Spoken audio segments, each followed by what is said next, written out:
বঙ্কিমচন্দ্র চট্টোপাধ্যায়ের অমর সৃষ্টি বন্দে মাতরম, যেটা আমরা প্রতিদিন গান করছি। ভারতের স্বাধীনতা সংগ্রামের মূল সঞ্জীবনী মন্ত্র ছিল এটা। বন্দে মাতরম কথাটির অর্থ কি জানো? এটার মানে হচ্ছে যে মা তোমাকে বন্দনা করি। 1857 সালের 7ই নভেম্বর এটি রচিত হয়।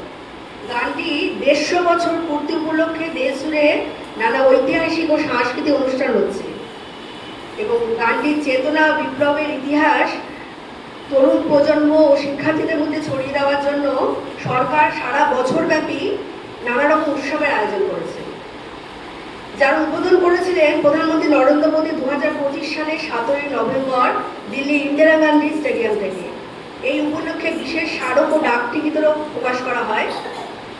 বন্দে মাতরম ভারতবাসীর মধ্যে আজও ঐক্য, ত্যাগ ও দেশপ্রেমের চিরকালীন বার্তা ছড়িয়ে দিচ্ছে। বন্দে মাতরম। All of you say, Vande